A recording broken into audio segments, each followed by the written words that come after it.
Warning: our YouTube channel and its videos may contain scenes, language, and content that may not be appropriate for all audiences. These videos include surveillance footage, undercover pursuit of suspects, actual police and rescue operations, and fearless confrontations. If you do not approve of the content, please do not watch our videos. If you wish to continue, we strongly advise that you proceed with caution. Viewers' discretion is advised.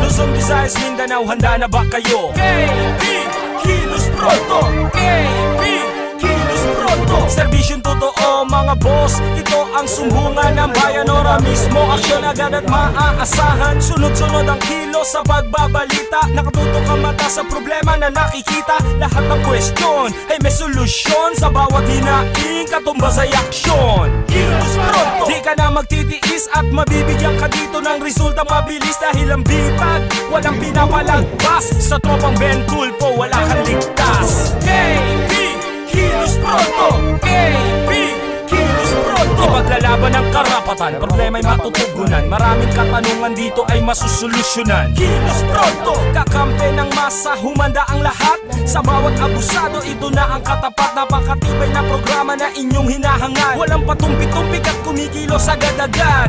Kilos Pronto! Ang ating sumbungan, madali lapitan at agarang kang matutulungan. Na kahit anong krimen, handa naming harapin. Basta hustisya'y makamit, lahat ay aming gagawin. KB, Kilos Pronto! KB, Kilos Pronto! KB, Kilos Pronto! Magandang hapon Pilipinas, July 13. Kumusta ho kayo lahat? Kami ho, live ho ang nag-iisang programa sa primetime Sumbungan ho. Ito ho ang Kilos Pronto. Live ho tayo sa PTV, ganon din online Lex at sa radyo. Radyo, sa 738 po yan, Radyo Pilipinas. And also, by the way, Ben, ngayon na, grabing ulan. Tuloy-tuloy ang ulan. Sa buong umaga, walang ulan, pero sa hapon, no, kaya bumabaha. Kaya ingat po tayo sa mga kababayan natin. Okay, ang nag-iisang sumbungan ng bayan. Umpisa na ang investiga at serbisyo publiko. Eto na. Ina, nagmamakaawa, sana makuha ang anak sa pabayang asawa. Alamin sa Kilos Pronto. City Hall ng Navotas, inirereklamo, benepisyo para sa sentenaryong lola, wala raw pondo. Alamin sa Kilos Pronto. OFW sa Kuwait sa ahensya, nagpasaklolo. Sa halip na tulungan, sinabihang tumakas na lamang sa manyakis at abusadong amo. Alamin sa Kilos Pronto. Sumbungan, imbestigahan at balitaan. Kilos Pronto, umpisa na! Eto, sumbong pramde ho tayo. Kasama ho natin ngayon si Gesmelda Amarga. Ang reklamo niya ho'y sinetap di man ang kanyang kapatid ng isang pulis sa El Salvador, Misamis Oriental sa Mindanao to. Kahapon, July 12, kinapkapan ang kanyang kapatid na si Reynald Amarga ng hindi naka-uniforming pulis na si PO2 Warren Ragandang. Nakuha na ng kaibigan ng biktima ang mga pangyayari. Sa nakuha naming video, makikitang kinakapkapan ni si Reynald. At nang walang makuha tumalikod, ang pulis at tila may dinukot Yun, no? sa bulsa at meron ipinakita, eto dukot, Ayun. isang sachet, ay tilang puting laman ang loob. Dahil martial law daw agad hinuli si Reynald ni PO2 Warren Ragandang. Abay, hiniling na makaanak na at matulungan na ma-release ang kanyang kapatid. So nakita niyo ho? Kahit na siguro sinong bata makapanood ng video rin. Biro mo, kinuha dito. Loko itong pulis na alam niyo to, linawin na, kay martial law kay hindi. Oh. Ang protocol ho talaga, kapag ikay pulis, importante ikay naka-uniforme bago ka mag-search. Yes. Sa ginawa ho nito, akala mo tambay sa kanto, na akala mo nagkakap-kap lang at may may tumitingin, makikita nyo, tinaas ang pantalon. Tapos? Eto na. Lumingon. Ikaw pala ang pulis na may Yun. dalang drugs. Ayan, magic. Magic, ginanong Abay, kagad. kita mo yan. Kahit Sus, na Mariosep. Kahit na balik-balik na rin yung video, ganun pa rin yan. Tinatawagan ho namin itong pulis na tong magaling na ang pangalan ho si si PO2 si PO2 Warren Ragandang. Magandang. Okay? Hindi ho sumasagot. At ito ay para mapakita sa kanya ang video sa panahon ngayon, hindi na ganun kadali gumawa ng kalokohan. Kasi una, marami ang mga cellphone dyan na isang pitik ka lamang, kuhang-kuha lahat ng mga katarantaduhan. Siguro maganda rito, tawagan natin. Okay? In the meantime, kausapin muna natin. Oo. Tawagan na muna natin itong... okay? Sige, in the meantime, nandito ka, galing ka sa probinsya pa. Para lang makarating, para sabihin itong sumbong mo rito. Hindi po. Okay. Taga Cavite po ako. Sa Cavite ka. So, nakuha itong pinadala ho sa iyo. Paano mo? Pinadala sa iyo ng kapatid mo? Pinadala po sa akin ng mga kaibigan ko. mo. Okay. Ngayon, tsaka pumunta sa amin. So, ako may tatanong lamang sa iyo. Ito bang kapatid mo may mga records na? Mga past na nasangkot sa droga? Meron po. Nagkaroon po siya ng Nagkaroon record siya. po dati. Okay. So, yun hong nakaraan na yun, kaya ko tinanong, importante rito, kasi ayaw kong parang pumapanig, History. linawin natin ang history, although hindi magandang history. Kaya lang, very glaring, walang pakundangan bumunot sa kanyang secret packet para ipakita yung sachet ng shabu, pero nanggaling sa kanyang bulsa. Tama. Kitang-kita. Kasi ulitin natin. Ito, Yun, makikita nyo, ano? Mga bossing, ka-KP, tingnan nyo yan. Ayan, dinukot niya. Kinapkapan. Kinakapkapan niya. Ayan, Ayun, makikita nyo. Ngayon, ups, bumunot. Ayun, Tumingin kaliwat ka. Wala! Ayun, Andoon agad yung sachet. Walang ng cut, shabu. walang cut po yung video na yan. Walang cut, ha? Tuloy-tuloy po yan. Diretso, Ulitin natin. Ulitin natin. Ayan. Ayun. Okay, hindi, atras ulit natin. Play uli natin to. Mas maganda to nakikita eh. Oo. Para itong putok sa buhong pulis na to, matuto tong kumag na to eh. Siya po ay si Warren Ragandang.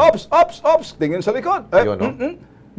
Uy! Ano Ayun, siya no? po? Sino ang pinakikitaan niya? Yung nakadilaw. Ito, kasamahan niya ba to? Sino ba yung naka-blue na yun? Kita mo. Ayun. Kapitan po at saka Kapitan. kagawan. Si Kapitan. Si Kapitan. Namangha ka sa magic ni Okay. police. Yung naka-yellow po sa Napaganon si Kapitan. Ito hong video na to, piniplay ho natin ang piniplay para makita ho to sa publiko kahit si Chief PNP magagalit ho rito. naman. Balikan uli natin, balikan uli. Okay. Ayan, balik Yung na pagkap-kap konti. muna. Pagkap muna, Oo. pagkap. Kasi baka sabihin, dinudoktor Tingnan natin kasi dito, Ben, yung procedural ba? Nasunod ba? Sige. Yun. Ayan, kumakapkap pa siya, kinakapkapan, Ayun, naka-civilian, ayan, tiningnan lahat. Oo, inayos Wala. yung belt. Ngayon, secret pocket niya, may dala na siyang shabu. Abay, may, naman to. ayun. Ayun. So, ngayon, alright. Tanong natin si Gas. Gas Melba, kumustang kapatid mo ngayon sa nasa kulungan ngayon? Nasa kulungan Anong po kwento siya. niya sa'yo? May ano ba? Napay-relay ba niya yung ang iyang kahimtang dito? Bisaya ka, ba? Opo, Bisaya. O say kahimtang niya dito? Kumusta siya dito? Kuan kadtong kagahapon daw po kay gipa-drug test siya. Okay. Tapos nagistorya siya nga gikuanan daw kuno siya kuan para mag-positive siya Kita mo, pati rin yung drug test. Gusto rin magicin rin. Opo. Opo. Eto, ganito lang muna. Mas magandang tawagan muna natin ito'y ilinawin natin, yung procedural aspect ho ng Yun. pag-frisking. First, linawin ho natin. Sa pagkakapkap ho ng isang individual, bago mo kakapkapan ang isang taong pinagsususpetsahan mo may dalang droga, importante meron kang prior knowledge. Yes. May impormasyon ka natanggap o may tips ka natanggap na siya'y may bit-bit na droga, kaya isinagawa mo yung sinasabing frisking. Dito ho sa frisking na ho to, kinakailangan hindi ho to basta-basta at random. Bago ho isagawa yung frisking, importante rito, merong sumbong or meron ng knowledge yung presinto, na sa presinto magkakaroon ng pre-ops or pre-operation kasi may prior knowledge na ito'y may dala ng droga. So nakikita niyo ho, binunot lang sa kanyang secret bucket at wala. So ito ho, binabalik ho natin. Sensitibo ho to, ano? So ang frisking ho dito, basta na lang may prior, I don't know kung may prior knowledge sila, pero makikita nyo, Abay, wala ho eh. Huli, tingnan muna natin. Binunot sa bulsa, tiningnan sa sintorera, wala. Tumali, ito, Yan, sidebar, ayan, dumunot. Tumapik Saan pa, ba nang galing yung shabu? Oh, alam nga ba na? Wala. Sino may dala ng shabu? Siya pala eh. Oh. Siya pala. Ngayon, naka-inquest, hindi pa naka-inquest, nakakulong pa rin yung suspect. Yeah. Kinakailangan ma-inquest yan. Kaya lang, pag tinignan niya ng piskal kung paano hinuli, dahil kung yan ang magiging ebidensya na kinuha mo, na ang shabu'y galing sa bulsa nitong putok sa buhong pulis, ay tarantado to. Hinayupak tong putok sa buho na to. I'm sure si Chief PNP dito hindi yung papayag. Balikan natin to Mapapayag. mamaya, hahagilapin natin. Una, pati yung PIO para doon sa, kumbaga, masabi lang to para, ito nakita nyo na ho, no? Babalikan ho natin to. Pati nakakapagtataka, bakit yung pinusasan kagad yung bata? Wala namang kasalanan to yung bata eh. Kito mo may posas, kayo talaga. Bulok ang sistema. Anyway, dito tayo sa update tayo. Kapag ang inyo pong reklamo ay ipinakilos pronto, abay makakaasaw kayo na meron pong mabilis na aksyon. Gaya na lamang itong inireklamo po sa atin noong nakarang linggo na mga delikadong open manhole sa loob po na isa pong village dyan po sa General Trias, Cavite. Mabilis po ang pagtugon sa reklamo. Eto, panoorin po natin.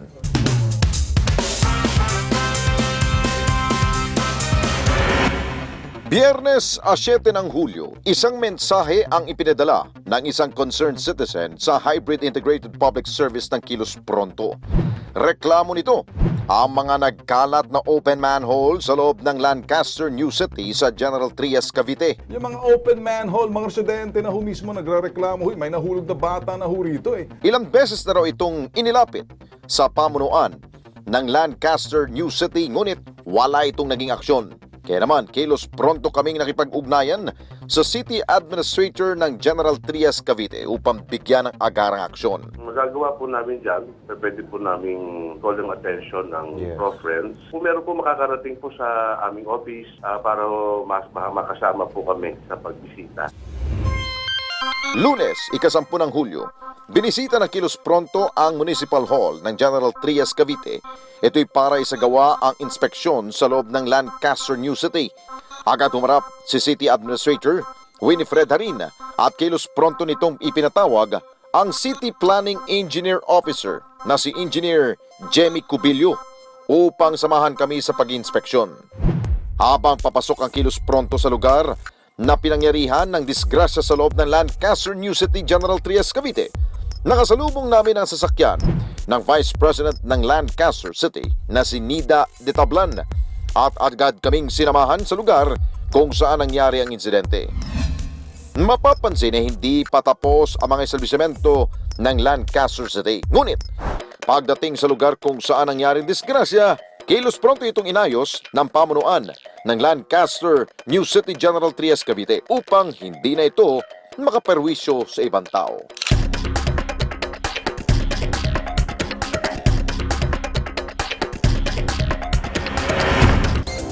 Okay, nagbabalik ho ang Kilos Pronto ay nasa kabilang linya ho, tinawagan ho natin Chief PNP na, ano?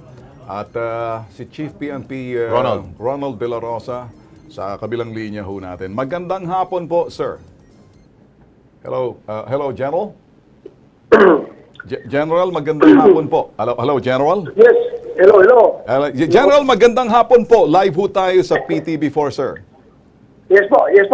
Si Ben Tulfo ho, sir. Kasama ho natin si Alex Santos sa Kilos Pronto. Sir, meron Maayong ho hapon, kami. sir. Maayong hapon, sir. Hapon. Okay. Hapon. Sir, Hapon, Ben. okay. Sir, may paparating ho sana kami sa inyo kasi may video ho kami rito inirereklamo. Ang pulis ho natin, sir, nagsasagawa ho siya ng frisking si PO2 Warren Ragandang doon ho sa isang suspect na bumunot ho siya sa kanyang secret pocket at pinakita ho niya yung kanyang nakitang, alam mo, ito ho sachet ng shabu na ipinakita niya ho, pero hindi ho nanggaling sa suspect. May video hong nakita o na nakuhahan ho ng publiko na hindi ho galing doon sa suspect, sa bata. Sir, ito ho'y kitang-kita sa video na pagkatapos niya mag-frisking, bumunot siya sa kanyang secret pocket si PO2 Ragandang, sir, at ipinakita niya. para sa amin, sir, pinaabot ho namin sa inyo, seryoso ho to, sir. Baka sakaling ito naman, Baka may TV si Chief PNP. Kung kayo ho'y nanonood ho sa TV namin Mapapanood niya. sa PTV4, sir, I-check nyo, sir, sa channel po. Sa PTV. Channel 4, Ayan, sir. pinapalabas po namin ngayon. Live po tayo ngayon, sir. O, yan. Abay, TV4 daw. Abay, No, PTV4, oho. sa PTV4, sir. Gatanaw po si Presidente PTV4. siguro ani ron. Oo. Ito, sir, ang sa amin, sir, ang frisking na ginawa niya, hindi ho siya naka-uniform. Civilian lang ho siya. And Ayun, no? yung pagbunot niya sa secret pocket niya, doon ho nanggaling yung, ito, kitang-kita Ayun, ho, no? sir, yung sachet, sir. Taga El Salvador, Misamis Oriental ni sir. Nakakulong ngayon, sir, na hindi pa na-inquest. Lumapit ho yung kapatid sa atin at kaya ho napilitan na ho kaming tumawag sa inyo, sir, para paabot ho to. Oo. Ano hong magagawa ho natin dito, sir? Ay, paimbestigahan natin. Pakikuan yung mga complainant ay Yes, pakuha sir. natin Yes, sa sir. CPF. Yes, sir. Yes, sir. Nandito yung kapatid Pero ko. FYI, sir, for your information, yung suspect naman kinapkapan, sir, in fairness din sa police natin, may prior records na rin, sir, na dati nasangkot ho siya sa drugs, pero na-release na ho siya. Pero ito lang dito, sir, medyo yung procedural aspect ho, na kung saan nakita yung shabu. Galing ho sa police natin, sir, sa secret pocket niya mismo nang galing. Kitang-kita ho, sir. Siguro, sir, dadalhin na lang ho namin siguro sa inyo, sir. Kayo na hong tumingin. Sige. Ha? Maadtumi sa inyo opisina, sir. O niya, tanawan na lang ang video, sir, ha? Para Sige, mag-imbestiga. pakuan. Sa CPF, diretso lang sa CPF kay Colonel Malayo. Okay, sige, sir. Para makakuha natin niya, ma-action ang kaagad. Okay. Yeah. Daghan salamat, sir, ha? Thank you, sir. Salamat, dagang salamat po sa inyo. Dagang salamat. Okay, sige. Salamat. Ayun, mabutit nakita na mo. ganun. Dadalhin na lang natin sa kay Chief PNP, ha? Alright, doon na lang, paliwanag. Tingin mo din. Grabe. Tayo naman po, sumasaludo tayo sa mga pulis natin. Pero pag nahawaan po sila ng mga ganun tulad po na pulis, naku po, sayang ang pangalan nun ng Okay, Philippine National. balansihin natin. Balansihin natin. Kahit na ho kami sa media, marami yung mga barubal ho sa amin, mga kurimaw at mga potok sa buho. Yung iba hindi lang ho dyan kung anong pinagagawa. Oo. ACDC kung tawagin. Let's make it fair. Yeah. Meron din sa bawat pamilya may mga maitim na tupa, sa bawat gubat may mga ahas din. Hindi ho natin mawala yan. Sa lupa laging may demonyong gumagala. Siguro naman fair na tayo. Fair na tayo nun. Sige, okay.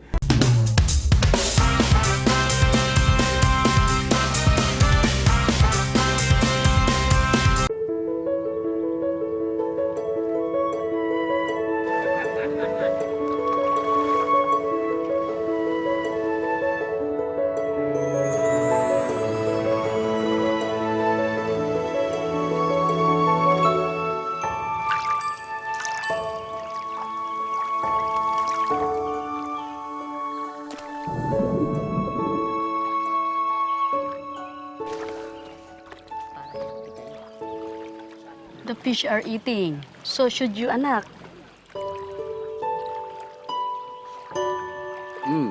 Thank you. You're welcome, anak. What does anak mean? It means my child.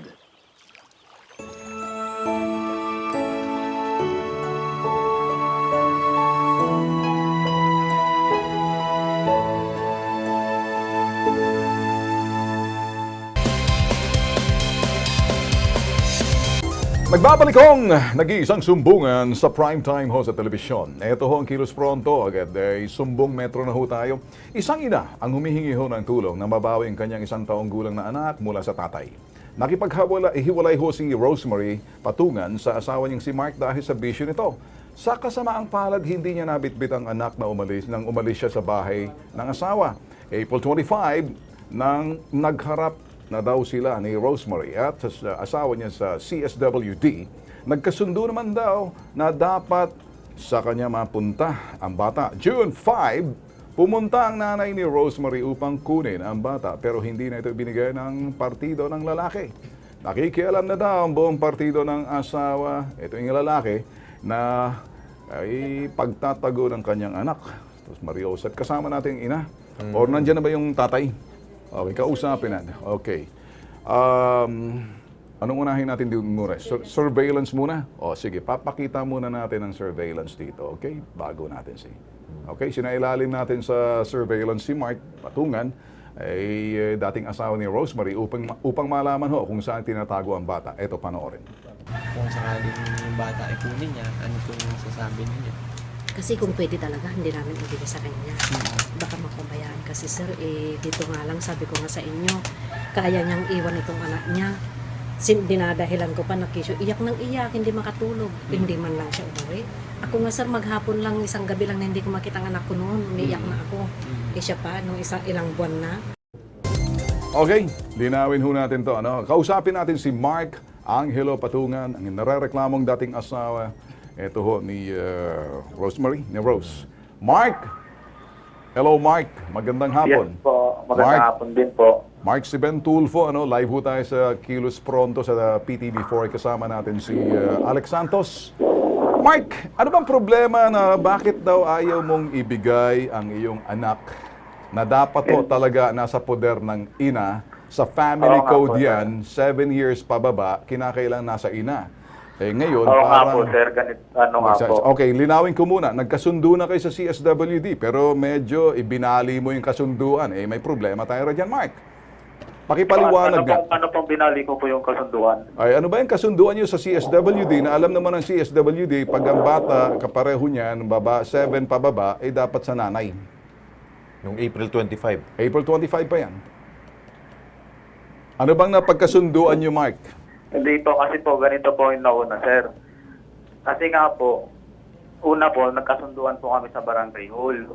Na pag nakuha po niya yung gamit niya dito sa bahay, Okay. tsaka niya po umpisang kunin yung bata. Okay. Kaso nga po, ilang buwan po ilang buwan po siyang hindi nagparamdam, sir. Okay. May kasulatan po kami sa barangay hall po, may kapit po kami dito. Okay, Mark, sandali lang, Ang barangay, walang kinalaman pagdating dyan. Ang dapat dyan ay DSWD. Yun na nga po, sir. City Welfare, City Welfare, CSWD is City Social Services Welfare Welfare Development. Mark, alam mo ba na kapag ang anak ay kapareho niyan, sanggol pa lang, or 1 year old, 2 year old, wala pa sa 7 taon, nasa poder na dapat ng nanay, sa family code yan. Alam mo ba yan? Opo, alam ko po. Bakit mo, kung alam mo, bakit mo pinagkakait yung isang sanggol na dapat sa poder ng ina? Hindi ko po pinagkakait, sir. Bakit hindi mo binibigay ang anak? Yung sa nanay, alam mo naman, nanay ito, lumapit po, sa amin. Kasi po, ang nangyari po kasi nito, siya po yung lumayas dito sa bahay. Hindi wala na, naman po sa Mark, iba yung usapan natin. Ang paglayas niya, baka nabuisit sa'yo, baka nagbibisyo ka, anumang dapat yan, hindi na kami manghihimasok, ay karapatan ng isang ina sa kanyang anak kasi ina siya sa family code yan. Hindi pwedeng manghimasok. May karapatan din po ako sa anak ko, sir. May karapatan ka, pero ibigay mo sa nanay para magkaroon ng visitation rights ka, maging ang iyong magulang. Pero wala sa poder mo dapat ang bata kasi dapat nasa nanay. Sa batas yan. Nasa batas yan. Alam mo ba na nilalabag mo na ang batas? Mark, alam mo ba na nilalabag mo na ang batas? Hindi, alam ko po, sir. Pero so ibig sabihin, nilalabag mo na ang batas, alam mo na, parang sinasadya mo na gusto mong maglabag ng batas. Hindi naman po, sir. Kung hindi mo, di ibigay mo yung bata, wala ka na maraming sat-sat pa. Hindi po, sir. Kasi nga po, sir, Ano ang kondisyon mo? Galit ka sa misis mo na ayaw na sa'yo? Hindi niya po kayang alagaan yung... Wow! Hukuman ka ba? Huwis ka ba? Nasa iyo ba ang batas? Wala, sir. Okay yun. Nasa hukom natin yan. Nasa batas natin. Dinawin natin yan, Mark. Wag mong pangunahan, Mark, na hindi kaya ng misis mo. Di ba? Paano po pag may nangyaring masama, sir? Di sampahan siya ng kaso. Teka Sampahan muna. niya ng kaso. Siya may Nag-iisip ka. pananagutan nun. Hindi mo pwedeng ilagay ang batas sa iyong kamay. At dahil talaga ang batas na yan, nagsasabi, nasa nanay ang anak at wala sa Tsaka po tatay. kasi may mga text po siya kasi dito. Hindi na importante yan. Ito. Tanong ko sa iyo, may sira ba sa ulo, misis mo? Meron ba sa ira? May sira ba sa ulo? May problema ba sa pag-iisip? Hindi yan po, hindi ko po alam. Ikaw, kumusta naman bisyo mo? Wala po akong bisyo ngayon, sir. Wala kang bisyo. Kung wala kang bisyo, ganito. Mark, ganito na lang. Wala na maraming sat-sat, makinig ka. Diyan ka lang, ha? Makinig ka. Pakinggan mo na maigi. Buksan mo ang tainga mo, ha? gusto kong naririnig butong sinasabi namin, pakikinggan mo. Sa linya natin si Lydia Rubio, OIC ng Community-Based Services ng DSWD NCR. Magandang hapon po. Yes. Aling magandang Ma'am hapon Lydia. naman po. Eto ho, may kasunduan ho sila sa barangay. Eto ho ang nanay, lumapit na ho sa amin. Pinagkakait ho nitong ama. Apparently, parang ayaw na ho talagang ibigay kesyo may mga hiling siya na dapat ito naman ho, pagdating dito sa usapan na to, nasa pudar dapat ng nanay. Ma'am, ano ho? Ano hong sasabihin nyo rito? Siguro, excuse me, kailangan mag-usap na munang masinsinan yung mag-asawa. Kasi hanggat maaari, hindi na makarating sa korte, no? At saka hindi maapektuhan yung bata. Exactly. No? Kasi... Ma'am, gamitin na lang natin ho sa family code. Anong nakasaad? Oo, nandun talaga na ang ano... Yun ho, gamitin ho muna natin sa family code kasi magkahiwalay na ho sila. Below 7 dapat na sa nanay. Okay. Okay, pero nasa pag-uusap na rin ng ng mag-asawa. No, para Ma'am, sa hindi ho madalas sa pagkiusap ho yung asawa kasi nakikimasok ng lalaki. Hindi. Ang ibig ko sabihin is mag-usap yung mag-asawa para parehas silang may kumbaga sa parehas silang magulang, may din sila parental authority, may responsibility. So mag-usap sila para may visitation rights. Ma'am, sarado yung Ma'am Lydia, sarado ho yung linya ng kabila. Yung sa lalaki ho, ayaw niya makinig ho. Gusto talaga ho niyang sa kanya daw ho yung bata. Ito naman po yung complainant, yung misis, nandito ho sa amin ho. Ano pwede ho nating kasi may maayos karapatan yan? din kasi yung nanay. No?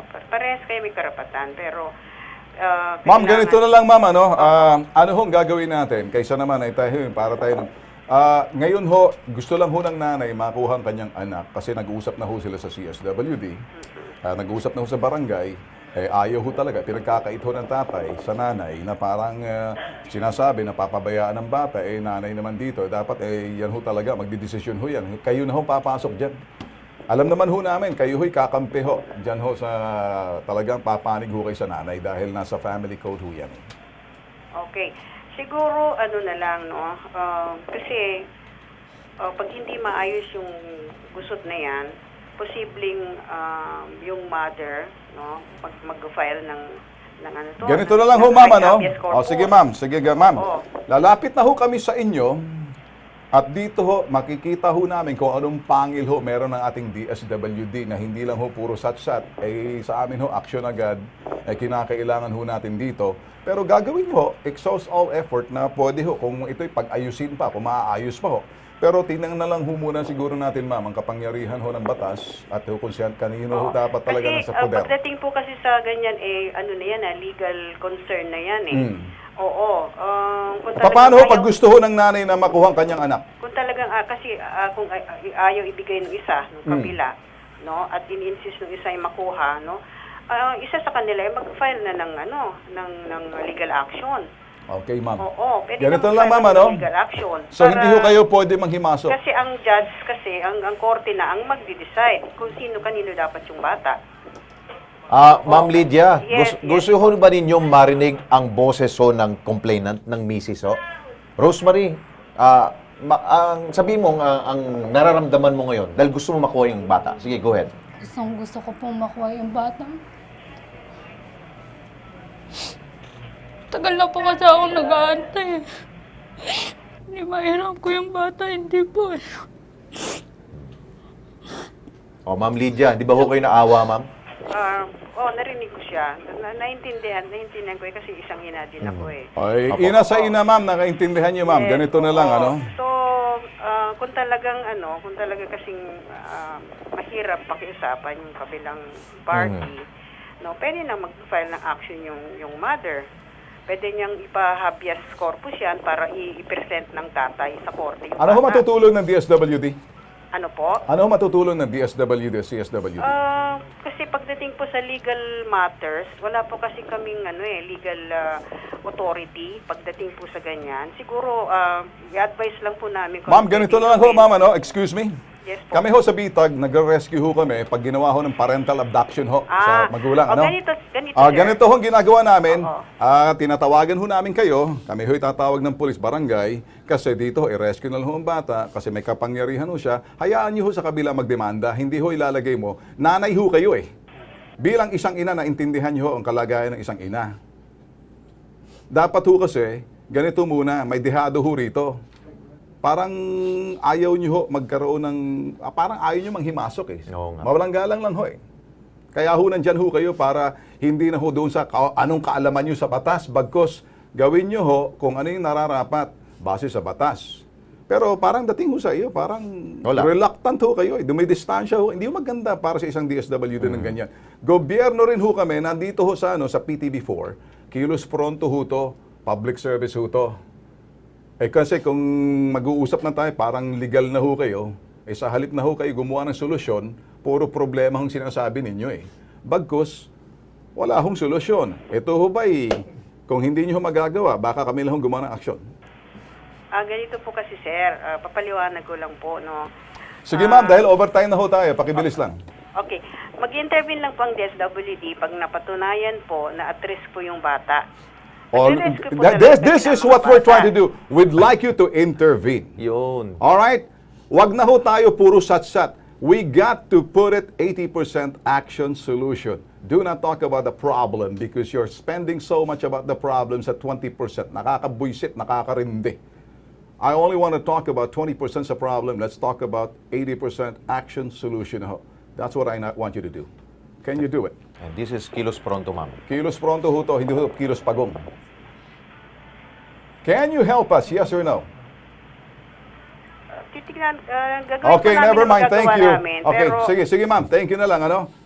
Okay, palisin mo Siguro, rin. diretso natin siguro, Ben. Okay. Dahil ito NCR to, Okay, Ben. sige Eh. na. Gusto Okay. siguro natin kay Secretary Taguiwalo Alam mo ma'am, kayo sa NCR, since 2006, marami na kaming na-rescue ng mga bata, parental abduction. You're the first person na nakita ko, alang katorya-torya ang kausap. O alang gustong gawin, gusto mo lang magpaliwanag. Sige na nga, lumarga ka na. Hindi na, wala kang kwentang kausap. Main sa office secretary na tayo. na lang, sa secretary. Salamat na lang ha. Sige, larga. Yeah. Main office tayo. Okay, ganito na lang. Tutulungan ka namin. Yeah. Para doon sa magagawa natin ng paraan. Walang kwentang kausap yung kumag na yun. Eh. Okay? Sige na. Huwag ka nang umiyak. Tutulungan ka namin. Sige, diyan ka lang muna. Diyan ka lang. Okay, sige, Si relax. Mark ba? Nandiyan pa ba si Mark? Wala na. Opo, nandito po. Lumayas ka. Isa ka pa. Putok sa buho ka. Layas! Sige, Humanda ka na, Mark, ha? Manda ka. Sige. Ayun. Eto naman, sumbong. Sumbong ho ng isa pong sentenaryong lola dyan ho sa Navotas. Hanggang ngayon daw ho, hindi pa rin po nakukuha ang kanya pong incentive. Meron po tayong batas po dyan. Panoorin po natin. Good news para sa mga Pinoy na umabot sa edad na 100 taong gulang. Aprobado na kasi ang Centenarian Act of 2016 nitong June 2017. Sa ilalim nito, may mga reward silang matatanggap gaya ng pagkakaroon ng 100,000 piso. Pero sa kaso ni Lola Florentina Taksay na Navotas City, tila mailap ang nasabing incentive rewards. Paano ba naman halos 4 na buwan na siyang nag-aantay sa nasabing reward pero hindi pa rin ito ibinibigay? Noong January 9, 2017, tumuntong na sa 100 taon si Lola Florentina. At nitong March 2017, nag-file na ng claims ang apo niyang si Raquel Taksay sa DSWD Navotas City Hall para makuha ang mga ito. 50% discount at exemption sa value-added tax sa lahat ng establishmento. Plaque of recognition at cash incentive na 100,000 piso at maging psychological at iba pang financial incentive. Ang mga reward nito ay base sa Centenarian Act of 2016. Pero sa tuwing magpa-follow up sila, ang madalas daw na sagot sa kanila, wala pa raw budget. Kailan pa kaya ito magkakaroon ng budget gayong pirmado at aprobado na ito ng Pangulong Rodrigo Duterte? Ang takot ng mga kaanak ni Lola Florentina, baka matagalan pa ang proseso at hindi na ito ma-enjoy ni Nanay Florentina. Okay, makakausap po natin sa linya ng telepono si Raquel Taksay. Siya po ang apo ni Lola Florentina Taksay. Ito po yung nag-100 years old na ho. Magandang hapon sa iyo, Raquel. Magandang hapon din po, sir. Okay, Raquel, ano bang sabi sa inyo ng Navotas City Hall tungkol dito sa 100,000 incentive sa inyo pong lola? Opo, kasi po, nung time po na gano'n po ako, nag-follow po ako sa kanila, pinalo up ko po yung centennial, yung sa centennial is Yeah, po ba, incentive, pero oo. hindi ko nababalitaan daw po. Okay. Ngayon po, sabi sa akin, may paso na raw po yung mga papers. Yung requirements. Mama ko, lola ko, requirements ng sa NCR office. Antay-antay lang daw po ako. Ang concern ko lang kasi, sir, about dun sa kasi nga sa kalagayan ng lola ko, may hinala ang katawan. Ang ano ko lang po kung makukuha pa kaya niya, kung hindi naman sa ano po na mawala siya, ganun po. Kasi ang gusto ko lang mangyari, maano niya, mag-taas niya pa yung ganung kaangalan na ibinibigay ng gobyerno para sa kanya. Okay, dahil ang alam ko, kapag nag-celebrate ng birthday, ang isang centenarian, 100 years old, dapat automatic kung binibigay kagad yung 100,000 pesos na cash dun sa mismong celebrant, di ba ma'am? Opo. Oo. Kasi po nakita mo sa nag-internet ako dun sa Manila kasi parang naibigay na dun sa mga ganun. Oo. Kasi na-curious ito, sila po Christian. Oo. Okay, Raquel, nawawala yung signal mo, no? Para bigyan solusyon, ito, Raquel, makinig ka. Nasa linya ngayon po ng telepono si Christy Comiles. Siya po ang Admin Assistant 3 ng Social Pension. Ito po yung SOCPEN, unit po ng DSWD NCR. Sana naman makakuha tayo ng favorable response po dito sa DSWD. Kanina DSWD, dito DSWD na naman. Ma'am Christy, magandang hapon po sa inyo. Yes po, good afternoon. Okay, Ma'am Christy, bakit po meron pong kaming isa pong complainant dito, apo po to na isa pong centenarian, Opo. hindi pa doon nila natatanggap. January pa ho siya nag-celebrate ng birthday ho niya. Opo, regarding po doon, nireview ko po kasi from Navotas po siya. Opo. March po siya na forward sa amin ni Navotas. Yung mga requirements. Yes. Okay. Po. Pero as of March po, wala pa po yung fund doon ng 2017. Naku po. Wala pang pondo. Opo, hindi pa po siya bumababa. Naku, kailan ho natin makukuha yung pondo? At kailan natin kawawa naman yung lola. Oo nga po. Oo. Pero as of today, ipaprocess po iyon. Pero isa subject for validation po ulit kasi yan, i-visit po ulit ni LGU, ni Lokal po. Anong timeline ho natin, Ma'am Christy?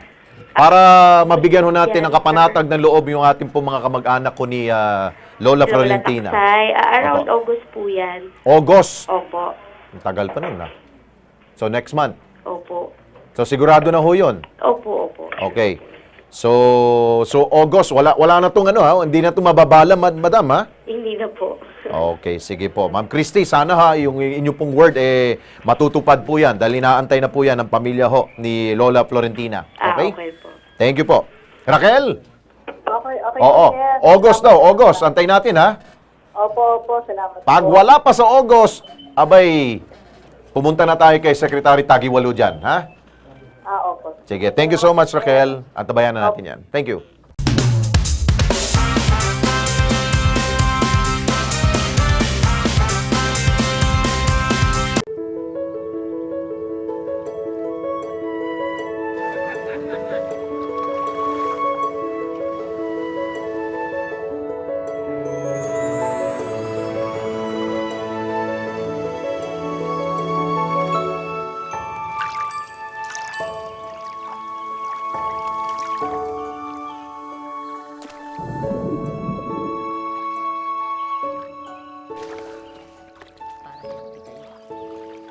The fish are eating. So should you, anak.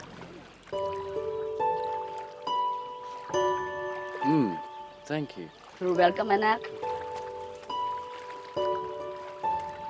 What does anak mean? It means my child.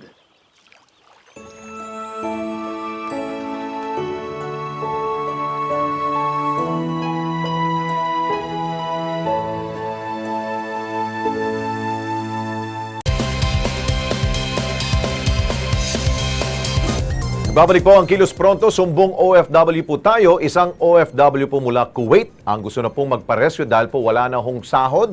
Abay minamaltrato po ho ng kanya pong amo. June 20, 2016, nang umalis po ng bansa si Mary Jane Sahilan. Pero gusto na po niyang umuwi dahil ilang beses na po siyang sinusuntok na ho ng kanyang amo.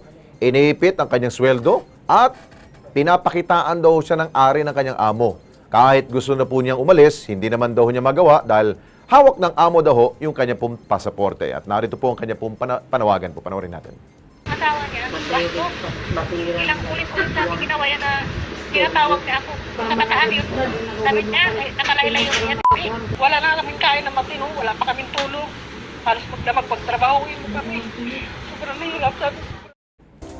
Okay, para ho mabigyan pa tayo ng linaw sa nangyari po doon sa OFW natin. Kasama ho natin ngayon si Delia Fernandez, siya po yung kapatid ni Mary Jane Sahilan. Delia, magandang hapon sa iyo. Magandang hapon. I'm sure medyo emotional ka dahil makita mong katayuan ng kapatid mo ngayon. Kailan mo huling nakausap ang kapatid mong si Mary Jane? Kahapon po, kagabi po, huli naming nag-usap kasi Oo. wala yung amo niya. Okay. Sabi ko, kasi bawal sa kanila gumamit ng cellphone. Okay. Sabi ko, tumakbo ka sa kwarto. Oo. Kasi kailangan namin magkaroon Pero kanino cellphone yung kanya? Sa kanya po, Kanya, kaya lang okay. kinukuha ng amo niya kasi bawal sa kanila gumamit ng cellphone. Eh, gusto ko lang magkaroon ng ebidensya na Oo. talagang makarating sa akin yung sumbong niya kasi nung makaawa siya. Yes, oo. Panay ang iyak niya sa Tanong akin. ko lang sa'yo, para malaman din ng OWA dito at ng ating gobyerno, kailan pa ba nagsimula yung mga pagmamaltrato sa kanya? Matagal na? Matagal na po. Matagal na. Kaya lang kasi hindi ako gaano nakipag-communicate sa kanya kasi yung ate ko lang ang nag-alaga ng mga anak niya. At least may chance kayo na nakausap kanya at ipinarating nyo dito ang Opo, problema. ako lang kasi ang may contact sa kanya. Okay, sandali lang ha. Pinuntahan pala ho ng Kilos Pronto, ito pong ahensya ni Mary Jane, ang Phil Mancia Labor Pool Incorporated. Pero mukhang nagpapalusot po ang mga ito. Narito po ang aming pong surveillance video. So, we are not ready kasi ngayon lang namin nalaman eh. All we have to do pa, i-establish muna namin ang mga details at saka titingnan kung saan na siya at kung anong situation niya. Then after, saka pa lang kami mag-report sa inyo or directly tatawag kami sa parents niya.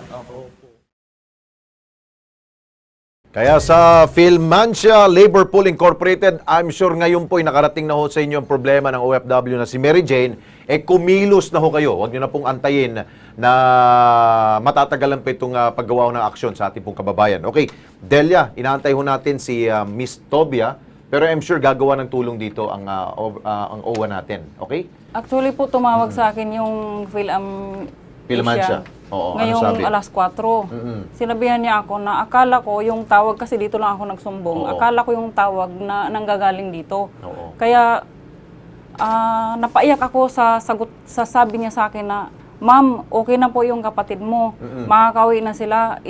Pinaprocess na po namin yung ticket. Ngayon, umuwi ka na ng Ilocos. Sabi ko, paano nangyari? Sabi niya, tinawagan ko na kayo ng 10 o'clock. Niready na yung tapos tawagan na lang kita kapag parating na sila galing sa... So alas 4 ngayong hapon, Ngayon, sinabi na okay na, papauwi na okay yung na kapatid raw. mo. Sige. Phil Mancia, kung hindi matutuloy yung inyong pinangako dito sa kapatid niya, humanda kayo at ang OWA rin ang tatawag sa inyo. Okay? So Delia, abangan natin ang kilos nila, ha? Nakausap ko po yung kapatid ko ngayon lang. Ano sabi? Wala daw tumawag sa kanila. Kita nyo naman, nagsisinungaling talaga itong Phil Mancia nito. Well, anyway, inaantay ho natin si Ma'am Josephine Tobia, pero siguro ipaparating namin ang problema ng kapatid mo. At papupuntay namin kayo doon. Okay? Thank you. Okay, Ben.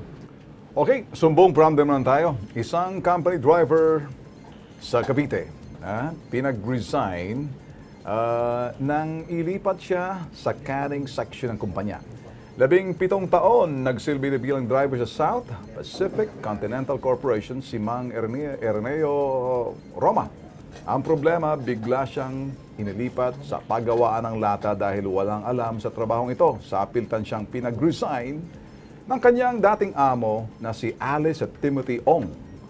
Gusto malaman, gusto na lamang niya maklaim ang kanyang separation pay at ang titulo ng lupa na kanyang pinaghirapang bayaran sa South Pacific Continental Corporation. Kasama natin ngayon si Erneo. Magandang hapon sa iyo. Magandang hapon po, sir. Ano bang problema nito? Hindi binibigay sa iyo yung titulo? Hindi po, sir. Iniipit po nila. Pero ikaw naman, binigyan ka nila ng separation pay? Hindi po po. Ikaw ba'y pinaalis na lang kusa, parang, or ikaw umalis? Hindi po, ginawa po nila sa akin na gawa ako daw ng report. Okay. Tapos po paggawa ko ng report, tinanong ko po sila kung kailan ako papasok. Ang sabi po sa akin, Okay. tatawagan daw lang po nila ako. Tapos yun, umuwi ako, nag-antay ako ng tawag sa kanila. Mga after 1 week, nag-text ako sa kanila, sabi wala pa daw tawag. Sige. Tapos umabot po ng mga 1 buwan na sir, tumawag sa akin, sabi sa akin, maggawa daw po ako ng resignation letter. Tinanong ko po sila, yung sa opisina, kasi sa opisina lang ang kausap ko, di naman makausap yung amo ko. Oh, sa makatuwid, hindi ka nag-resign, pinag-resign ka. Oo po, yun yung po. Yung titulo ng lupa hindi pa binibigay. Hindi pa Okay, po. diyan ka lang muna, ano? Para matulungan si Mang Araneo, kausapin natin si Engineer Joseph Gacosta, ang OIC Supervisor ng Labor Employment, or LEO, sa Cavite Provincial Office. Magandang hapon, Engineer Joseph. Good afternoon, sir. Sir, live ho tayo sa Kilos Pronto. Kasama ho natin si Alex Santos sa PTV. Ilalapit lang ho sana namin sa inyo kasi ito'y pilit pinapig-resign daw sa kanyang pinagtatrabahuan. At nilipat-lipat lang siya. Ayaw niya naman mag-resign. Sir, pati yung kanyang lupang binabayaran, hindi daw binibigay. Paano ho natin matulungan ho to, sir? Ano, sir? Tinanggal na ba siya? Tinanggal ka ba? Hindi ka naman tinanggal. Hindi po, pinagawa po ako ng resignation letter. Resignation letter, pinagawa lang ho siya, pero hindi Ayaw, bawal po yan. Bawal yun. Ayun. Sir, ilalapit na lang ho namin sa inyo. Kung walang just cause o walang dahilan, hindi po siya pwedeng tanggalin basta-basta. Ayan. Ilalapit ho namin sa inyo, sir, para matulungan ho natin. Sige po, sir. Sige po. Welcome po. Okay, sir. Gito. Ito, bukas na bukas, sasamahan ka rin. Schedule na siguro natin to na para masamahan ka dun sa Dole. Ha? Bawal yung ginawa sa iyo, sabi na mismo ni Saan pong Dole, sir? Sir, sa Cavite, sir, ano? Engineer? Okay, so expect ho na darating ho ang Kilos Pronto, kasama ho yung nagre-reklamo, sir. Maraming salamat, Engineer Joseph Gacosta. Yes, sir. Alright. Welcome, sir. Alright, thank you. Samahan ka lang namin, boss. Bukas po ng Yes. maga. Para doon na lang. Bawal yung sabi, bawal eh. Okay? Oo. Pasusulatin ka ba naman ng resignation? Wala naman dahilan. Ay, nako talaga. Okay. Oo. Well, tingnan na lang natin kung anong gagawin ni General Bato. Alam ko, nagalit yung kanina. Magagalit yun sa nakikita niya sa... Follow up natin yung bukas. Yung inyo pong video na natunghayan po kanina, yung meron pong minagic dito ng pulis. Nako, hindi po namin lulubayan po yan. Okay. Higit sa sumbungan at investigat isyong kailangan solusyonan, ang serbisyo pampubliko dapat kilos. Pronto!